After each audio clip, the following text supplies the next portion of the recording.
fahitafaraka amintsika indray izay avy ety amin'ny mety Madagasikara amin'izao alatsinainy faha-efatra ny volana Jona 2020 amby 2000 izao manolotra ny harava tompo kilasy tompo vavy. Misy andian-drahona na front ato atsimo nositsika ato ka vokatra izay dia ahazorana tandrifin-drahona ny tapany atsimon'ny Madagasikara. Amin'ity herinandro ity kosa dia atsapa hafanana isika eto amin'ny faritry ny afovoantany satria ahitana fiakaran-kely ny maripana ambony indrindra ao aorian'ny fisavan'ny andian-javona Voamaraina amin'ny faritra sasany. Raha hoan'ny rapitsy maraina ary dia ifandimby andrahoana sy masoandro ny aty amin'ny tendrony atsimon'ny Madagasikara ity fa ibalika be kosa ny masoandro ho an'ny faritra sisa ao aorian'ny fisavan'ny andian-javona Voamaraina ho an'ny faritry ny afovoantany. Raha hoan'ny hariva kosa indray dia hanao orana tandrifin-drahona ny aty amin'ny tendrony atsimon'ny Madagasikara torak'izany ihany koa ny amin'ny ilany andrefany Haute-Matsatra sy Iorombe iny. Ho an'ny faritra sisa moa dia omaina ny andro, ny maripana voavinavina ho an'ny rapitso ary ny ambandritra dia eo amin'ny 1.0 degré Celsius eo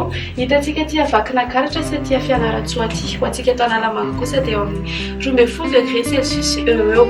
Ny maripana ambondritra kosa indray dia mananika ny 4.0 degré Celsius hitantsika tia Antsohisy Maheva-Tanàna. Raha ho an'ny faritry ny afovoantany kosa dia manodidina ny 9.0 ka hatramin'ny 10.0 degré Celsius eo. Raha hiampita ranomasina ary ianao dia toy izao ny mety toetry ny andro ho an'ireo tanàn-dehibe sy nosy manodidina antsika.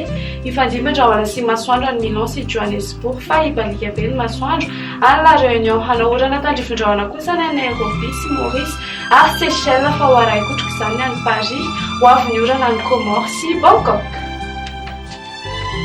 Dia izay indray ary ny masaka azonareo saonao tamin'ity ality manome fotoananao ny tenako manaraka indray. Veloma tompoko.